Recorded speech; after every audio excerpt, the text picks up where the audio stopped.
¿Cómo le va? Qué gusto, como siempre, como cada semana. Bienvenida, bienvenido a las Sentencias a Debate, un programa del Tribunal Electoral del Poder Judicial de la Federación. Yo soy Lucy Farías y hoy le ofreceremos el caso de la solicitud de información de doble nacionalidad respecto de las candidaturas a diputaciones federales. Es a través de un juicio para la protección de los derechos político-electorales del ciudadano que la Sala Superior conoció de la resolución del órgano garante de la información y la transparencia del Instituto Nacional Electoral. Y bueno, a partir de ese conocimiento, decidió respecto de la presentación de certificados de nacionalidad mexicana para candidatas y candidatos que aspiraban a diputaciones federales. ¿Usted quiere saber cómo se resolvió este caso en la Sala Superior? Pues lo invito a que se quede con Pedro Lara y Malo, ya que hoy recibe en el estudio al doctor Javier Esquiaga Ganuzas de la Universidad del País Vasco y también a Julio Antonio Saucedo Ramírez, quien es secretario de estudio y cuenta de la ponencia del magistrado Manuel González Oropesa. Yo soy Lucy Farías. Por favor, permanezca con nosotros.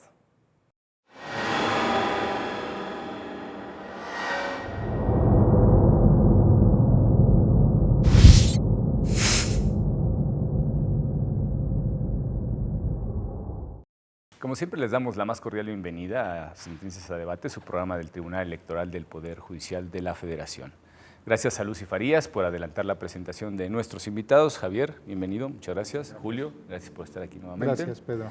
Y en esta ocasión vamos a hablar sobre el juicio para la protección de los derechos político-electorales 1210 de este año, 2015, relativo a una solicitud de información pública formulada ante el Instituto Nacional Electoral por un ciudadano interesado en conocer quienes entre los candidatos a diputados federales por ambos principios ostentaban la doble nacionalidad y algunas cuestiones más que precisamente iremos desarrollando a lo largo de nuestra charla.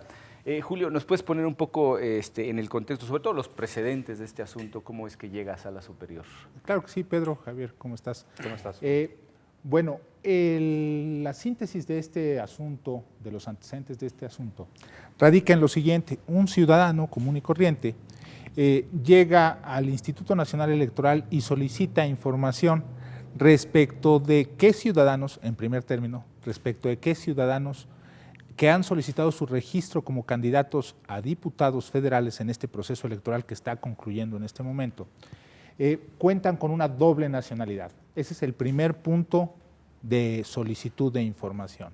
El segundo punto es que requiere este ciudadano la totalidad de los expedientes de las personas que resulten tener esta doble nacionalidad.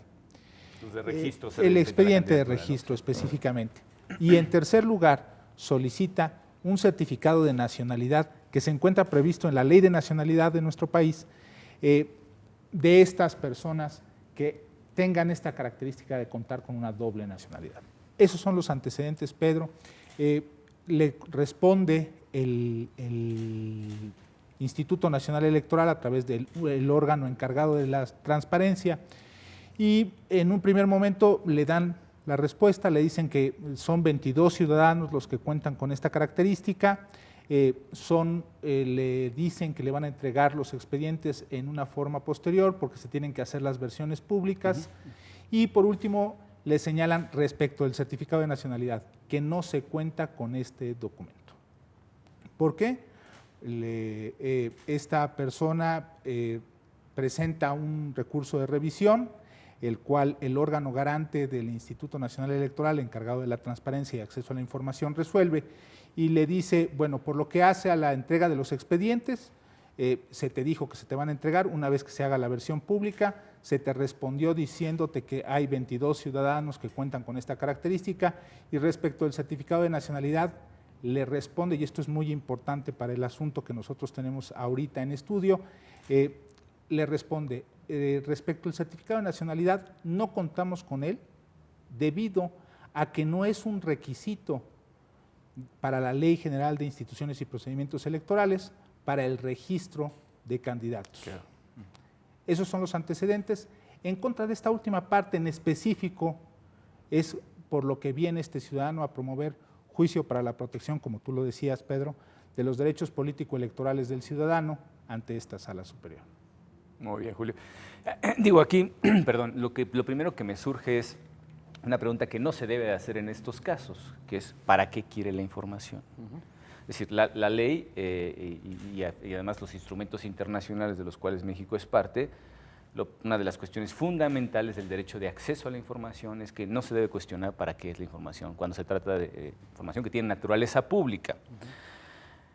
Aquí nos encontramos con dos cuestiones, digamos, confluyen dos fenómenos generales, que es el interés de un ciudadano por conocer un determinado aspecto de la actividad de la autoridad administrativa electoral y por el otro lado las obligaciones que tiene de fiscalizar los requisitos para que los candidatos, en este caso particularmente a diputados federales por ambos principios, queden debidamente registrados.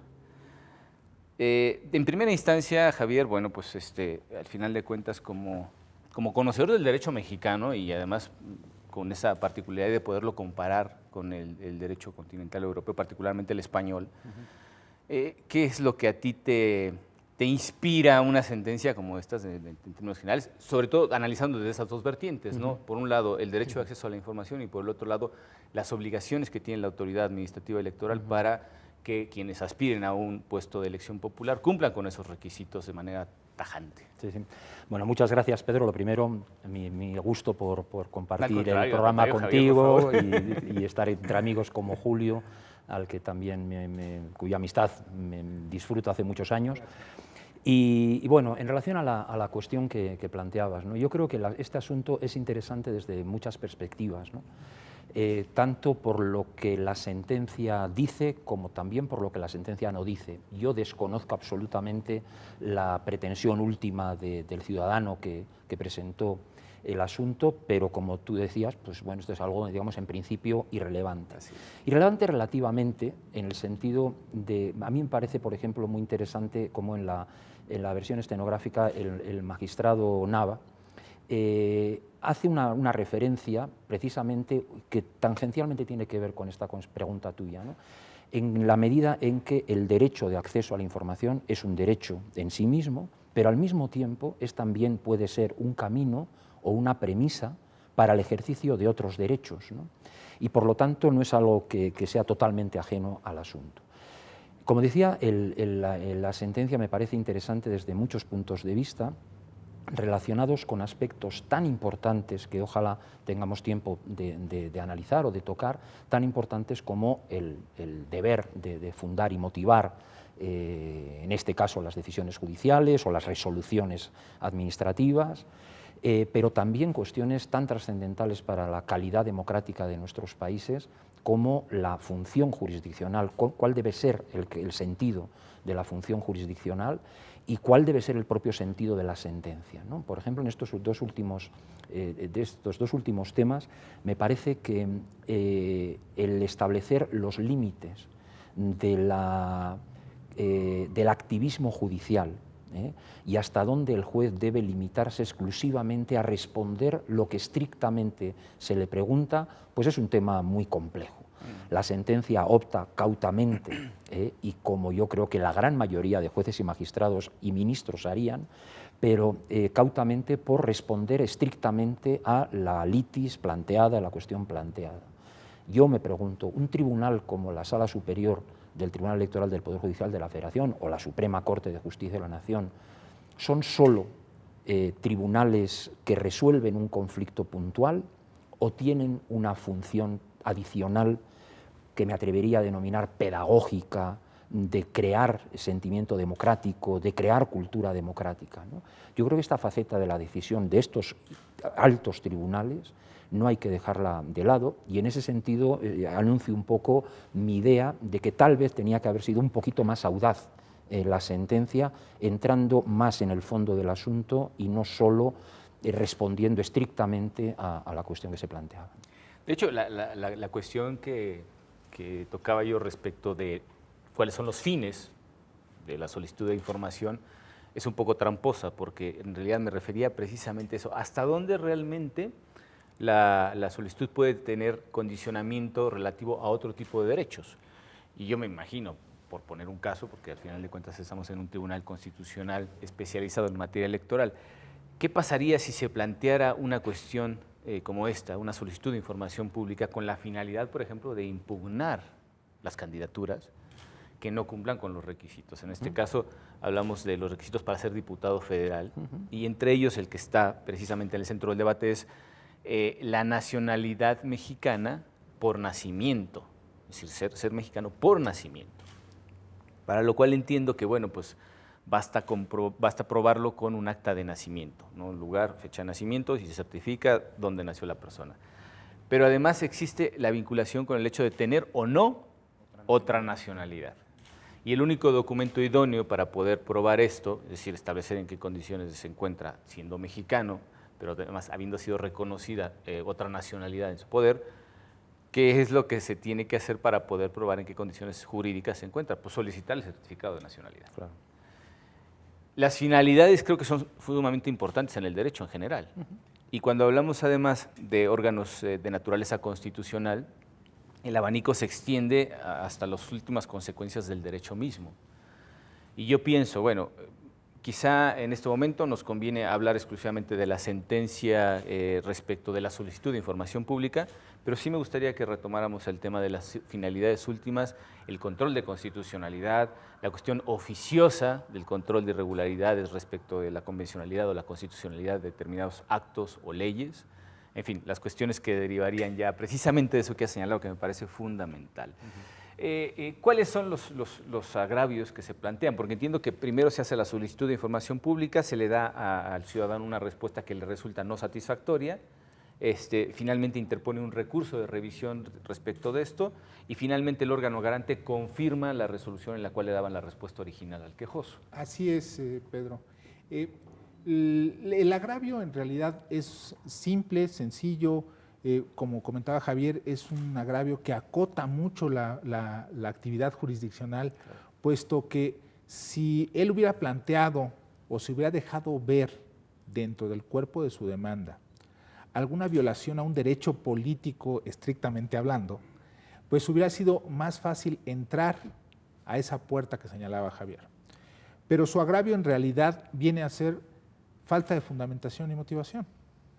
Y relacionado exclusivamente con la respuesta que le dio la autoridad. Exactamente. Él señala, a mí no me deja satisfecho que me digas, tu autoridad, que la Ley General de Instituciones y Procedimientos Electorales no es suficiente para que tú tengas que pedir el certificado de nacionalidad. Perdón que te interrumpa, Julio.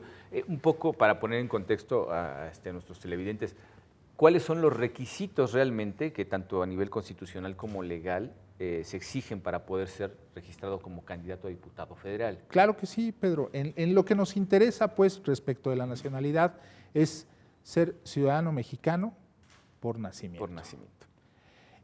Eso es en la Constitución. En la ley electoral, en la Ley General de Instituciones y Procedimientos Electorales, ¿cómo se acredita esto? A través, como tú lo decías, con un acta de nacimiento. No se piden mayores requisitos. Y bueno, la propia Ley de Instituciones y Procedimientos Electorales señala que se tendrá que entregar también una copia de la credencial de elector, que vendría a ser también una especie de refuerzo. Sí. Sí. Y la autoridad señaló que existe en su respuesta, en la credencial para votar con fotografía, que existe un dígito verificador, que es de donde se obtiene el dato que cuentan con una doble nacionalidad los ciudadanos. Entonces, regresando a tu pregunta, Pedro, el agravio exclusivamente fue falta de fundamentación y motivación de la resolución en materia de transparencia. Si el ciudadano hubiera planteado alguna situación extra, claro, nos hubiera permitido entrar al fondo y a lo mejor el resultado de la resolución hubiera sido completamente diferente, ¿no? Sí, o por lo menos hubiera tenido otros efectos respecto del tratamiento de la cuestión planteada de la nacionalidad. Entiendo yo que entonces no existe un condicionante que prohíba a un candidato a diputado federal tener una doble nacionalidad, en tanto que, por supuesto, tenga la nacionalidad mexicana por nacimiento. Sí lo existe, Pedro. El artículo 32 de la Constitución dice que todos aquellos ciudadanos que aspiren a un cargo público de los que señala la propia Constitución deberán ser mexicanos exclusivamente.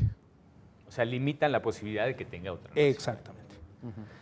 Yo, si me permites, claro, Pedro, En relación a la cuestión que Julio planteaba, yo creo que la sentencia, como estoy entre amigos, me atrevo a criticar también algunas cosas, ¿no?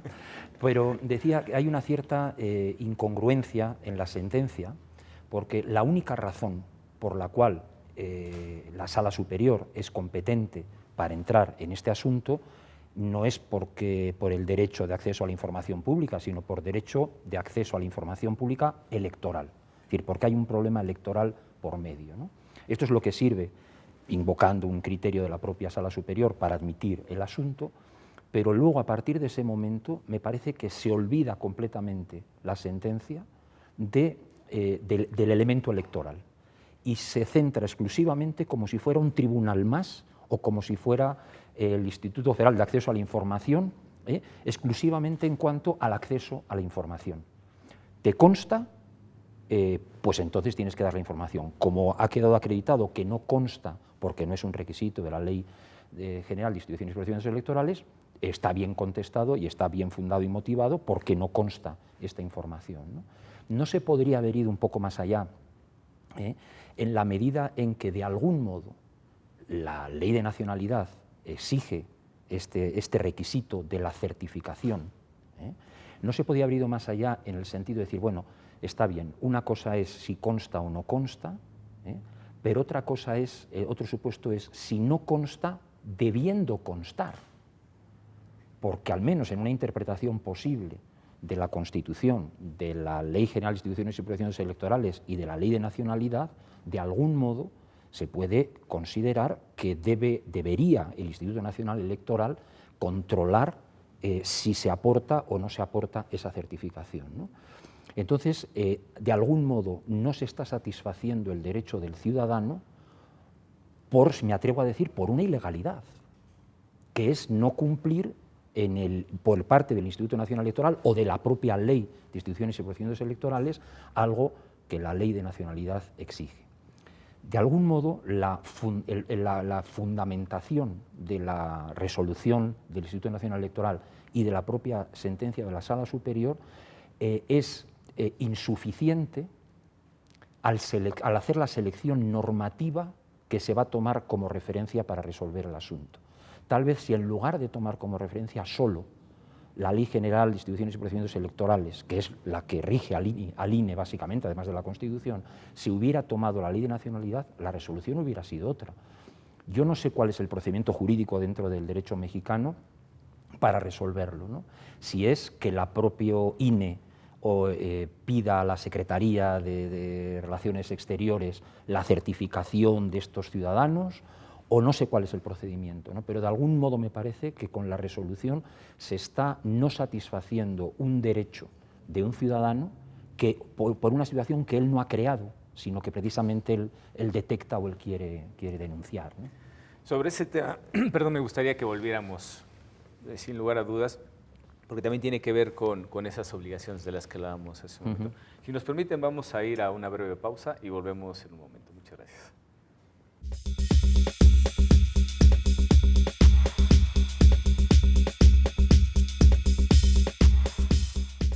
Este año, elegiremos diputados federales y autoridades en 17 entidades federativas. Las y los mexicanos podemos tener la certeza de que contamos con instituciones fuertes. Muestra de ello es el reconocimiento que recibió el Tribunal Electoral como la mejor institución electoral del año, entre órganos de todo el mundo. Lo que ratifica nuestro trabajo de cara al proceso electoral 2015. Tribunal Electoral del Poder Judicial de la Federación. Tú tomas la decisión, nosotros la protegemos.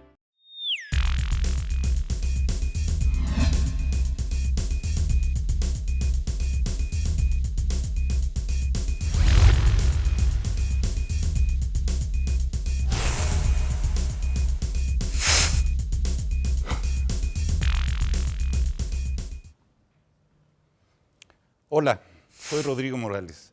Te invito a votar el nuevo programa de contenidos del Tribunal Electoral del Poder Judicial de la Federación. Como siempre, me acompaña en la conducción Pablo Javier Becerra. En este espacio haremos el análisis del proceso electoral. Tendremos invitados, académicos, analistas y los titulares de las instituciones electorales que nos ayudarán a entender a los ciudadanos qué es lo que está ocurriendo a lo largo de las etapas de este proceso electoral. Nuestros invitados nos van a ayudar a conocer las principales novedades de la reforma electoral y explicar paso a paso todo lo que hay que hacer para ir a votar. Recuerda, solo aquí en Plataforma Electoral, el canal de televisión por internet del Tribunal Electoral del Poder Judicial de la Federación, donde tú tienes mucho que ver.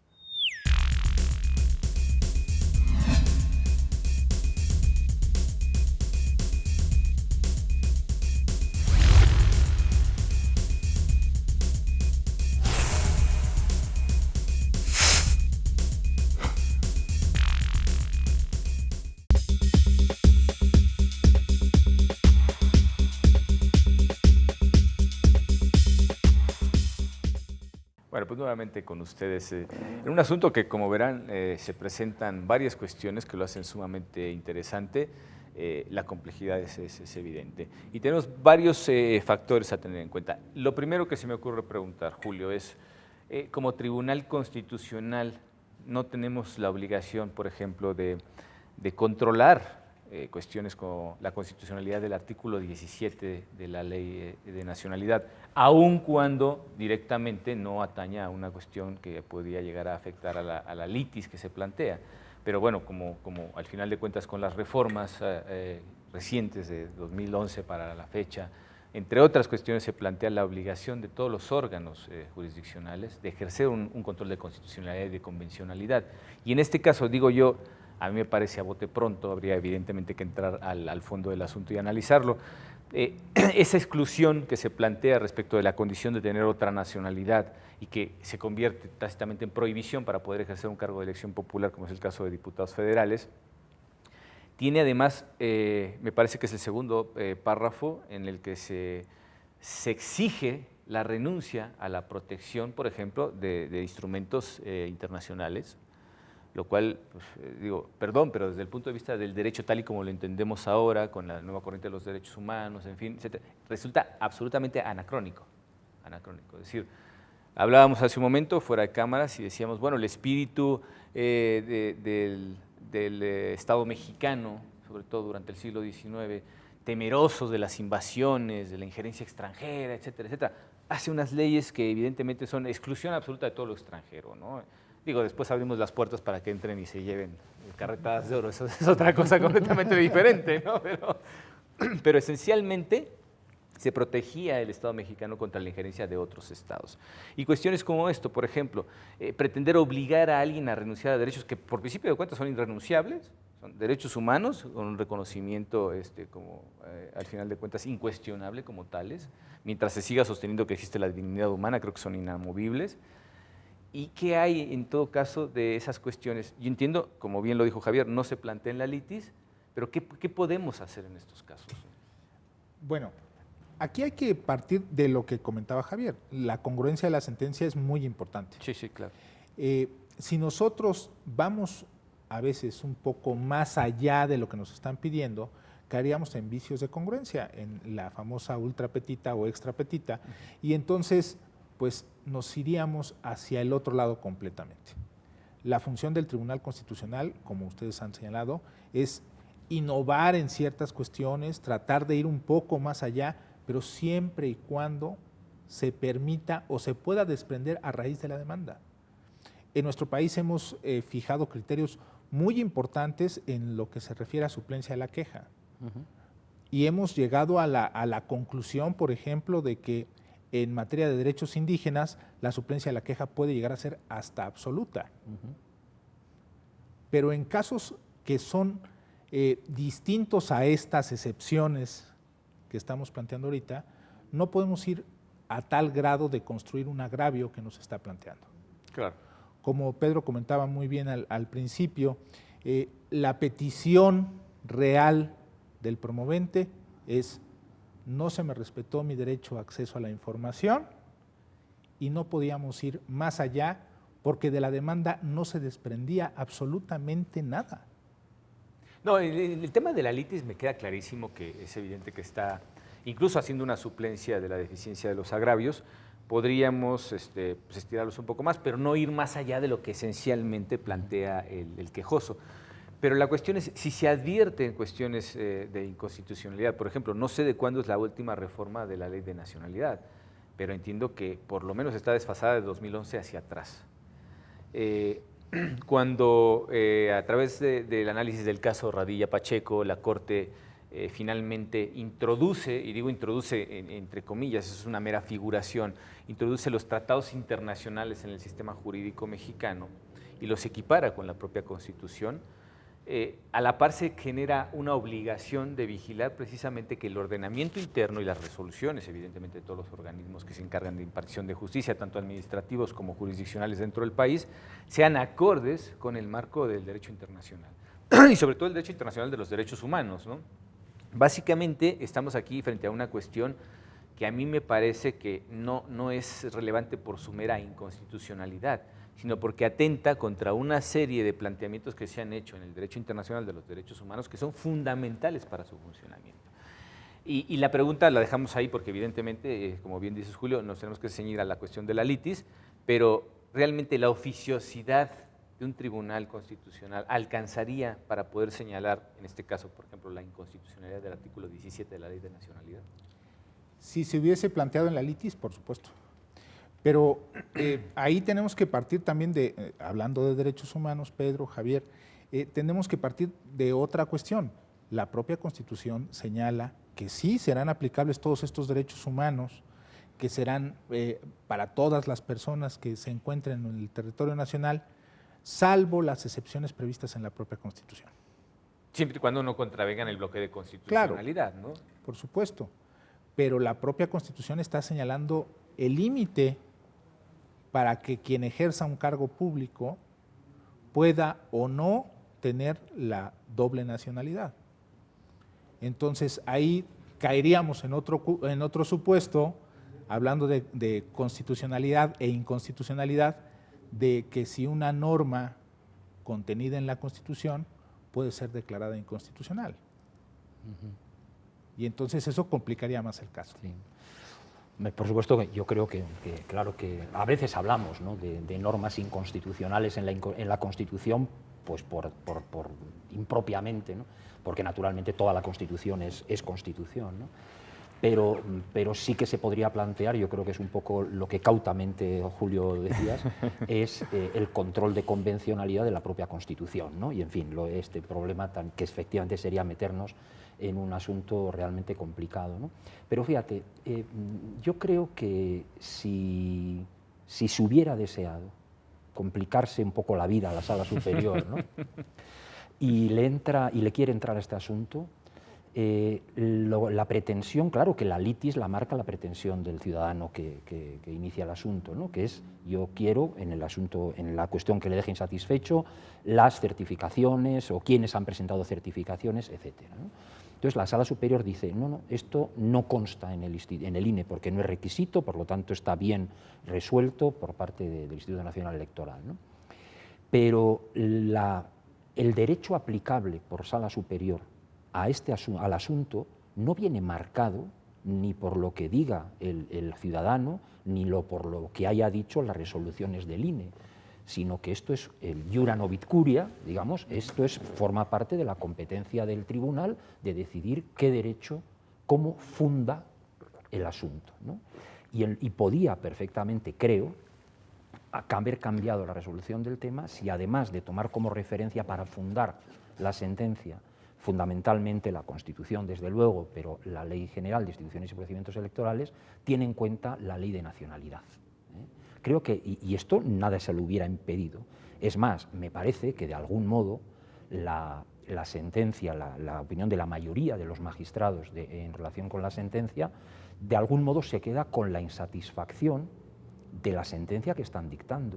Y dicen, y por eso salvan los derechos que le pudieran corresponder al ciudadano en relación mencionando la Ley de Nacionalidad. ¿Por qué? Porque ahí el tribunal vio algo raro, vio que efectivamente había una situación un poco extraña de asistematicidad entre la Ley de Nacionalidad, la Ley de Instituciones y Procedimientos Electorales, etcétera, ¿no? Por eso me parece, desde luego, más adecuada la postura de la sentencia mayoritaria que la de mis amigos, la magistrada Mari Carmen Alanís, mi amigo el magistrado Flavio Galván, de ni que se mencionara la ley de nacionalidad por salirse de la litis. Si esto fuera salirse de la litis, es que entonces lo coherente hubiera sido no admitir el asunto, si era un tema exclusivamente de acceso a la información, ¿no? Entonces, ese elemento electoral me parece que se podía haber entrado por la vía de la selección normativa, otra selección normativa diferente que para tomar como referencia para resolver el asunto, ¿no? Es mi opinión. No, aquí viene a cuento precisamente lo que hablábamos hace un momento en el corte anterior. Decíamos cuáles son las finalidades que tiene que cumplir, tanto las que persigue el propio quejoso, porque yo me atrevo a pensar que sí, efectivamente, hay un nexo entre la solicitud de información y una intención pragmática posterior.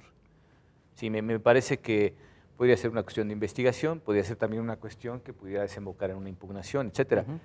Yo me pregunto si efectivamente, como bien ha señalado, esos derechos quedan a salvo, si se pueden venir a ejercer también otra vez aquí. Por una cuestión, por lo que planteaba yo, si realmente, por ejemplo, esta persona está interesada en saber quiénes no han cumplido con la restricción de ostentar una doble nacionalidad y por tanto están en falta respecto de las condiciones que deben de cumplirse, en este caso exigidas tanto por la Constitución como por la ley, si realmente se pudieran llegar a impugnar. Incluso se menciona en algún lugar en el que se dice, bueno, si adquiriese una doble nacionalidad durante el ejercicio de su cargo, deberá renunciar inmediatamente a este. Con lo cual se habla de una causal de suspensión del ejercicio de un cargo obtenido por medio del voto popular. Es una cuestión realmente que puede tener mucha trascendencia y que podría perfectamente, como decimos en el gremio, ¿no?, bajar a alguien de su cargo por el simple hecho de ostentar una doble nacionalidad y estar precisamente en el incumplimiento. Entiendo, bueno, pues al final de cuentas nos ceñimos exclusivamente a la litis, como ya lo hemos multimensionado varias veces, pero la cuestión es realmente, ¿qué pasa con la propia solicitud? ¿Él está obteniendo la información que necesita? ¿Dónde la puede solicitar? ¿Cuál sería el planteamiento en este caso para el quejoso, ¿no? Yo creo que la información se le entregó. De entrada, él solicitó su primer punto de petición, si mal no recuerdo, era como lo comenté hace un momento. ¿Quiénes tienen doble nacionalidad? Dime cuántos ciudadanos tienen doble nacionalidad que han solicitado su registro para ser diputados federales, en primer lugar. En segundo lugar, quiero copia de su expediente de registro. Esa documentación se le entregó en versión pública, claro, por supuesto. Sí. Y por último, dime cuántos de ellos te entregaron un certificado de nacionalidad. El certificado de nacionalidad no lo tenemos en nuestro poder, contestó el Instituto Nacional Electoral, y por lo tanto no te lo puedo entregar. Sí, al no ser requisito. Y ahí es donde creo que precisamente se fractura la relación entre una disposición normativa y otras. La cuestión es, no se exige el certificado de nacionalidad para ser registrado como candidato a diputado federal. Por tanto, no existe un mecanismo idóneo de verificación de la no existencia de una segunda nacionalidad, además de la mexicana por nacimiento, lo cual, dado el caso, que así fuera, sería un impedimento para que estas personas pudieran ser registrados.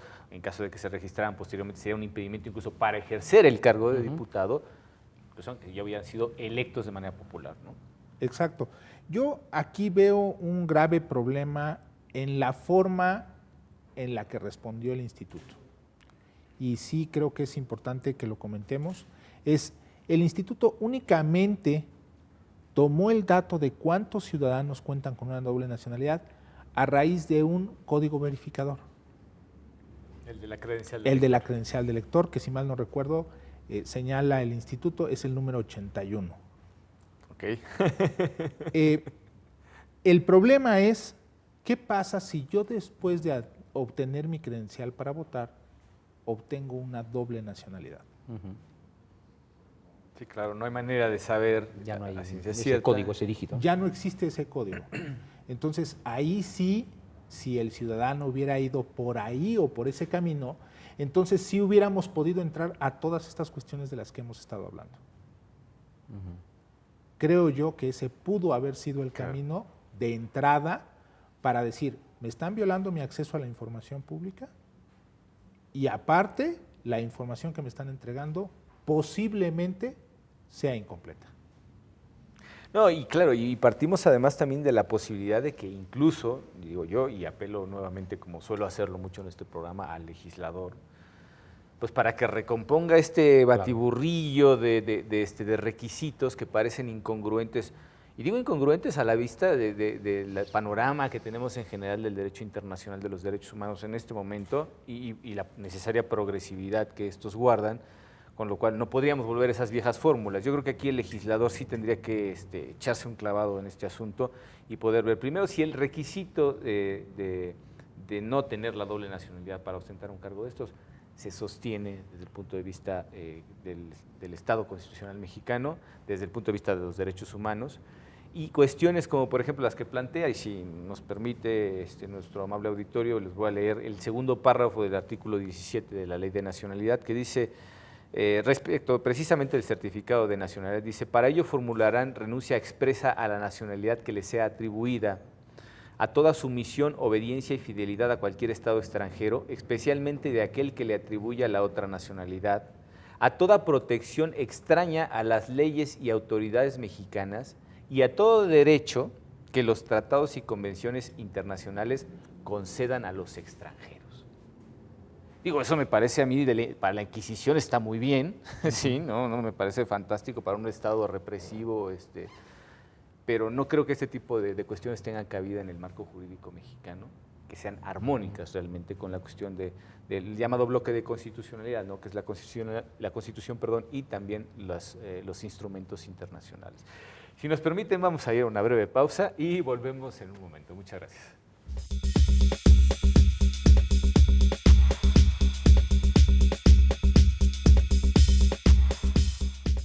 En el Tribunal Electoral protegemos los derechos político-electorales de las y los mexicanos.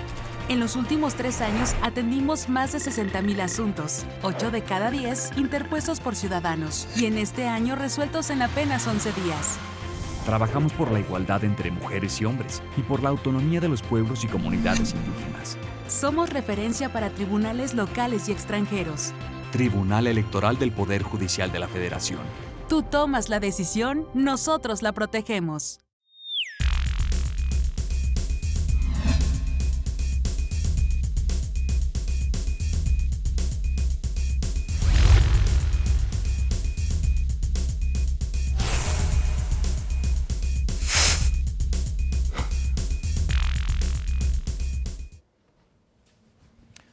Hola, soy Rodrigo Morales, te invito a votar.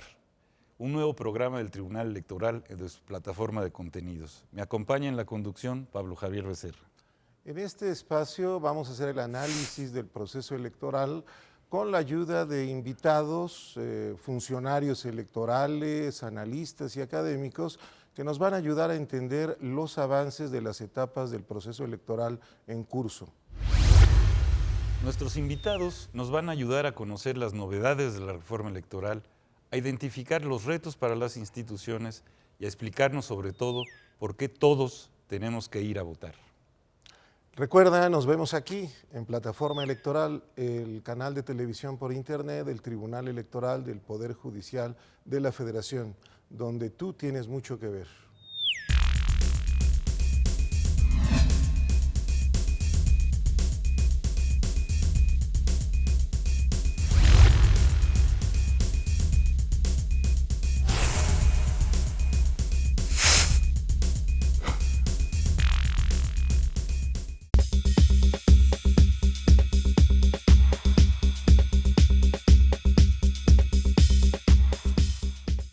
Bueno, pues nuevamente con ustedes ya en nuestro tercer y último segmento de Sentencia Debate.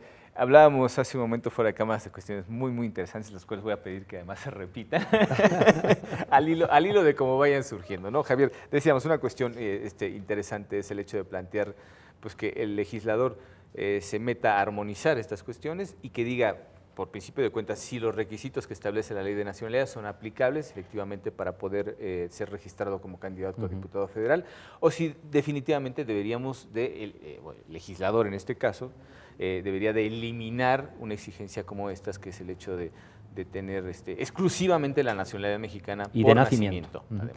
Sí, yo creo que yo lo que comentaba era que a pesar de que tenemos la tendencia de mirar cuáles son los requisitos para ser diputado en la ley de instituciones y procedimientos electorales, que es el lugar idóneo para establecerlo, si hay requisitos, como pasa en este caso, que están en la ley de nacionalidad, hay que entender, por supuesto, la ley de nacionalidad es tan ley como la ley general de instituciones y procedimientos electorales, ¿no?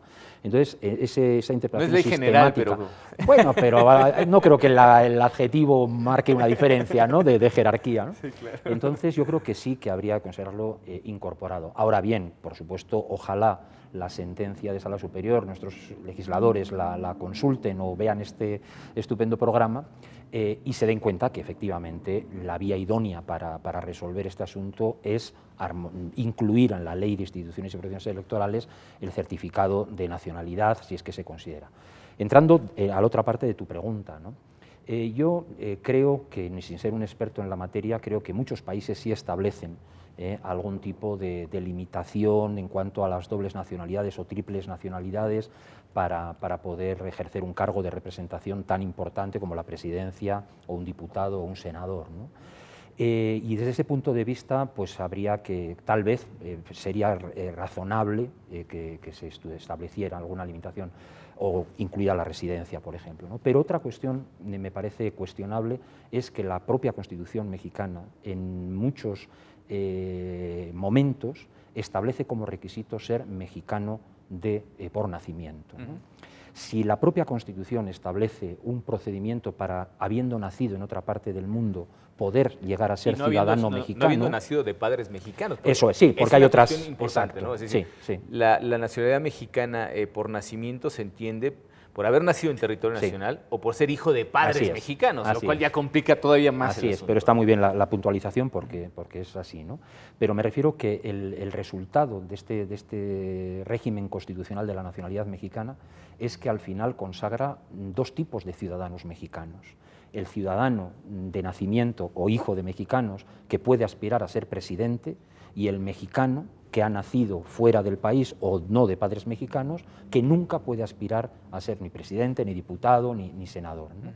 Este doble régimen de la ciudadanía sí que me parece que puede vulnerar los propios principios de la Constitución mexicana y desde luego algunos convenios o tratados internacionales. Sí, sobre todo el principio de igualdad.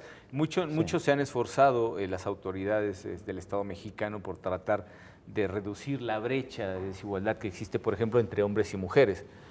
No vayamos a caer precisamente entre mexicanos por nacimiento y mexicanos no por nacimiento, ¿no? Que hayan al final de cuentas naturalizados o cuestiones similares.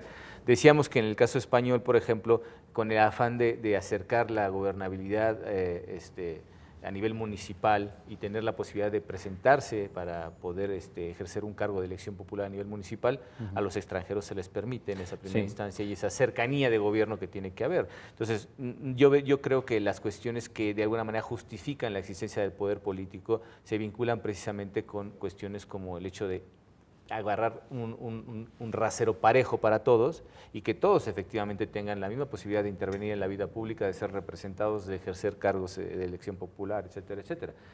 La cuestión aquí, volvemos otra vez a reafirmarlo, no se plantea en la litis una cuestión de estas, sino simplemente se refiere exclusivamente a la cuestión de la información pública. Y vamos a la parte que precisamente permite que estos casos se retomen en un futuro, si hay alguna variación sobre esto. Se dejan a salvo los derechos del quejoso, ¿no? Así es, Pedro, Javier, se dejan a salvo los derechos del quejoso para que en caso de que él advierta una violación a otro derecho, llámese político electoral, llámese civil, cualquier otro derecho, pueda acudir a cualquier instancia jurisdiccional o a la instancia jurisdiccional que él considere pertinente y que ya en su caso sea competente, ¿verdad?, para hacer valer ese derecho que él presienta violado. Y en la sentencia hace esa aclaración en relación a lo señalado por la ley de nacionalidad u otras leyes.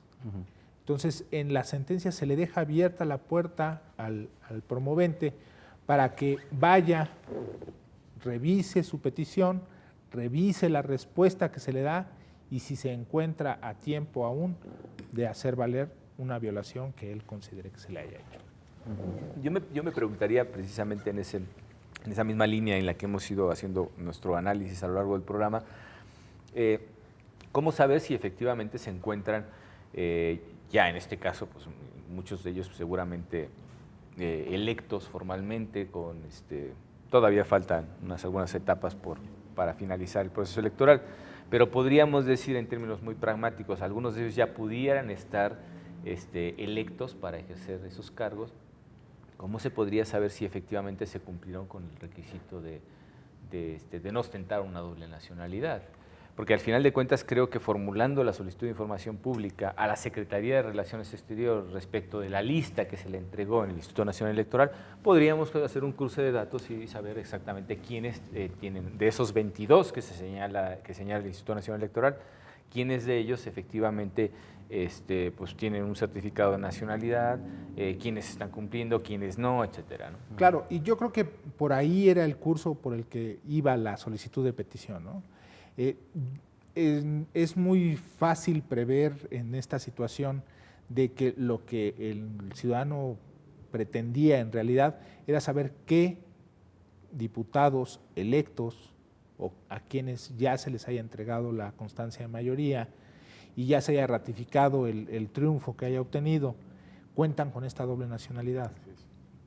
Yo creo que por ahí es hacia donde va la petición. Tú lo comentabas muy bien, probablemente una investigación, probablemente algún periodista, no lo sé. Pero sí es muy importante que el ciudadano, ante esa lista de 22, podría solicitarle, como tú comentas, a la Secretaría de Relaciones Exteriores, pues una nueva solicitud de acceso a la información, en el sentido de que si estas 22 personas, ya una vez que se validen los triunfos, en caso de que se hayan impugnado, ¿quiénes cuentan con esta doble nacionalidad? Atendiendo al número de diputados que se eligieron, que son 500 diputados, el que existan 22 candidatos, si tomamos en cuenta que había 10 partidos políticos, si mal no recuerdo, pues esto multiplica las opciones, sí, claro, pero también disminuye la probabilidad de que exista un diputado que cuente con una doble nacionalidad. Sí, fíjate ahí, yo entrando en el fondo del asunto, ¿no? Yo creo que el hecho de no haber aportado la certificación de nacionalidad expedida por la Secretaría, etcétera, como la ley de nacionalidad exige, no sería causa para quitar el mandato, la elección, para rescindir la elección de una persona. Porque, digamos, es un requisito formal. Otra cosa es que por la vía de la exigencia de la certificación se apreciara que se incumple el requisito constitucional de no tener solo la nacionalidad mexicana, ¿no? Y ahí sí que podría, eventualmente, yo no sé exactamente cuál sería el mecanismo, ¿no? Pero sí podría haber una revocación de la elección, no lo sé. Aquí lo que sucedería, Javier, Pedro, es se tendría que haber hecho valer en su momento, en el momento de la solicitud de registro. Tenemos nosotros por la definitividad de los actos sistema electoral mexicano, sí, tenemos dos momentos en los cuales se puede revisar la elegibilidad de los candidatos. El primero es en el momento de la solicitud de registro y el segundo es en el momento de la obtención de la constancia de mayoría. Entonces, exclusivamente de acuerdo a nuestro sistema electoral mexicano, tenemos esos dos momentos y si no, como tú lo comentabas, Javier, se atentaría contra el principio de definitividad de las etapas del proceso. Si se ve que un tipo es extranjero, que un diputado, pues si no es español, si es extranjero. Oye, es español, no es mexicano, ¿qué pasa? Sí. No, eso es incuestionable, ya no se puede tocar. Se tendría que hacer en el momento de la elegibilidad del candidato, se revisan los requisitos de elegibilidad, si se prevé que existe alguna situación de este tipo, seguramente se impugnaría. Pero después ya no. Después aunque ya no. si se ve que es falso, el acta de nacimiento que ha presentado es falsa. Sería algo muy complicado, ¿eh? Sería algo muy complicado. Qué maldades se me ocurren, ¿eh? Sí, sería algo muy complicado y hasta el momento no se ha presentado un caso así. Lo que sí se ha presentado es en el momento de la revisión de los requisitos de elegibilidad, digo, no traigo algún caso en la memoria, pero sí que hemos dicho, esta persona es inelegible por esta situación, por esta otra, y se retira, ¿no? Sí, efectivamente el problema se plantearía ya incluso en momento del ejercicio del cargo, ¿no? Ya, digamos que muy tarde para finalmente esos 2 momentos idóneos para poder impugnar. Lo que sí queda claro es que el caso, aunque no se haya dado, o por lo menos no tengamos conocimiento de que se haya dado, es muy factible que se dé, muy factible. Y en el Perú se planteó con Fujimori. Efectivamente. El problema de la nacionalidad del presidente. Sí, sí, sí. Y tenía nacionalidad peruana, pero claro, la japonesa y la peruana ahí parece donde estaba precisamente ese conflicto. Sí, yo sigo insistiendo con que a mí me parecen totalmente anacrónicas estas formalidades, la exigencia, por ejemplo, de no tener otra nacionalidad, de un mundo globalizado, que cada vez con fronteras más tenues. Pues debería de tener en cuenta que esas cosas, si existen derechos que son universalmente reconocidos y entre ellos están los derechos políticos, con las acotaciones que evidentemente cada Estado y los matices que cada Estado les da, sí tenemos que empezar, me parece a mí, a concebir de una manera mucho más global el ejercicio, por ejemplo, de los derechos político-electorales, ¿no? Cada Estado, pues, por supuesto, protege sus intereses y su integridad, pero no creo que ya en los tiempos que corren estas cuestiones tengan realmente una fundamentación pragmática que las haga por lo menos justificadas, ¿no? Ya por último, Julio, los efectos de la sentencia, bueno, pues se dice quedan a salvo totalmente los derechos, pueden hacerlo, y se está confirmando la respuesta. Efectivamente se considera que al no existir el requisito del certificado de nacionalidad como parte de la documentación que se entrega al registro, no tiene evidentemente por qué constar en los archivos del Instituto Nacional Electoral esa información. Exacto. Lo que se dijo en realidad en la sentencia es no hubo violación a una indebida fundamentación y motivación de acuerdo a las normas que rigen la vida interna del Instituto Nacional Electoral.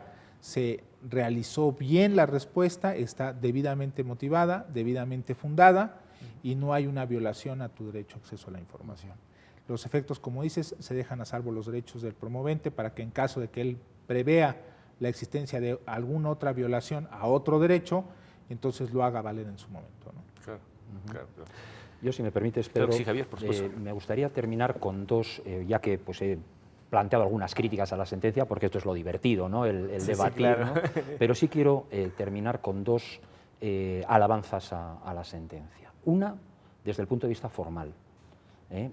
Julio y yo hemos participado en muchísimos cursos, seminarios muy interesantes, intentando trabajar la simplificación del estilo judicial mexicano en general y en la jurisdicción electoral en concreto, y me parece como una sentencia puede estar muy bien motivada, con un tamaño proporcionado, entrando a problemas muy complejos, pero desde una perspectiva formal muy comedida, ¿no? Así que desde ese punto de vista encantado.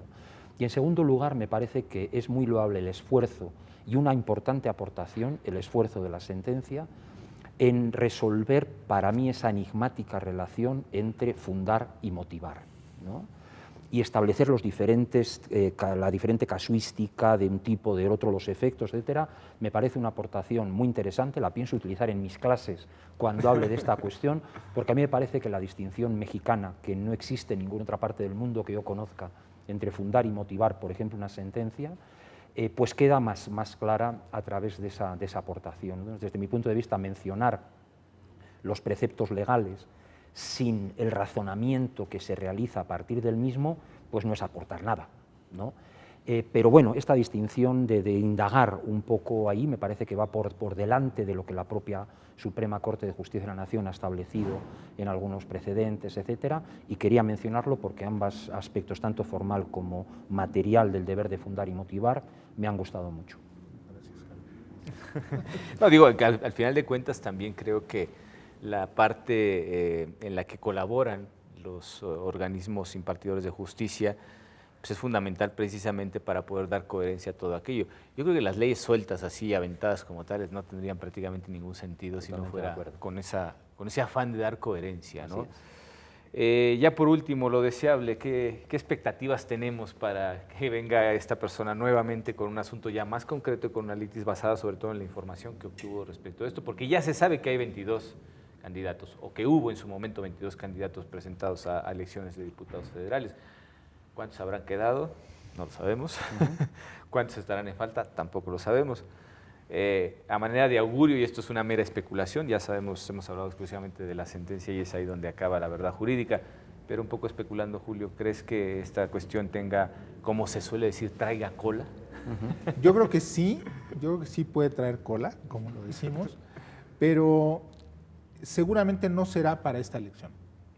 Claro, para 2018. Yo creo que será para 2018. Esto fue una preparación de ver qué tan preparadas estamos las autoridades electorales para resolver este tipo de asuntos. No tanto para nosotros, porque a final de cuentas estos asuntos ya llegan pues medianamente atendidos para el Tribunal Electoral.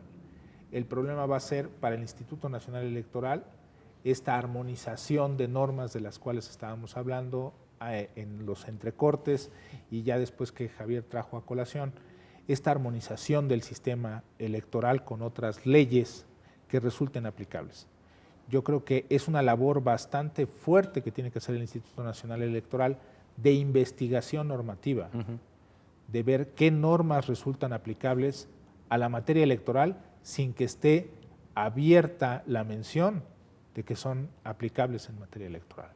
Porque si la litis hubiera sido otra, tal vez si él hubiera dicho se está violando mi derecho ciudadano a acceder a un cargo y se está prefiriendo a alguien que no cumple con los requisitos, entonces sí, la respuesta de la Sala Superior probablemente hubiera sido otra.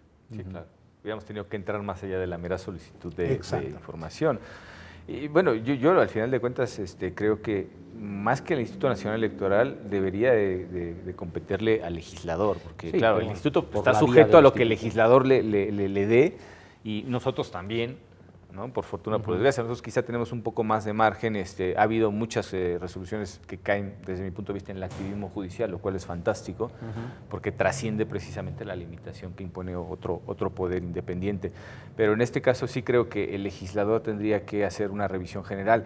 Recuerdo en su momento cuando se reformaron la Constitución, los artículos 35 y 116, todo ese lapso de tiempo que tuvo que pasar, primero, después de haberle quitado de dar el derecho a los ciudadanos de poder participar más allá de la postulación de los partidos políticos, para después en el 116 quitarles el monopolio. O sea que fue una especie de proceso legislativo a la inversa, y creo que en este caso pues se van a encontrar con algo muy similar, ¿no? Ya tenemos unas condiciones que se deben de cumplir, hasta dónde realmente la cuestión de la doble nacionalidad atenta contra la autonomía y la forma en la que hemos decidido organizarnos políticamente en el Estado mexicano. Yo creo que es mínima o inexistente esa posible injerencia que tendría el hecho de encontrarnos con políticos en activo que tengan doble nacionalidad. Pero bueno, pues ya veremos qué nos depara el futuro respecto a esto. Así es. Y al señor legislador, como siempre, bueno, pues ya saben que les damos mucha lata, pero ahí les va la pelota. Muchas gracias.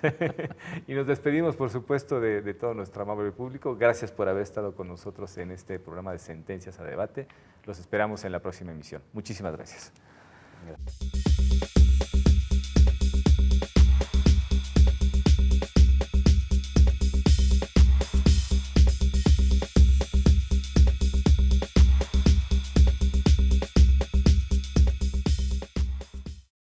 La democracia es cuestión de todos los días y de todos los ciudadanos, de grandes y pequeñas decisiones. En el Tribunal Electoral trabajamos para que tu voz sea respetada. Resolvemos a favor de la igualdad política entre mujeres y hombres. Defendemos las decisiones que toman con autonomía los pueblos y comunidades indígenas. Nuestras sentencias garantizan el respeto a tus derechos político-electorales, consolidan nuestra democracia. Tribunal Electoral del Poder Judicial de la Federación. Tú tomas la decisión. Nosotros la protegemos.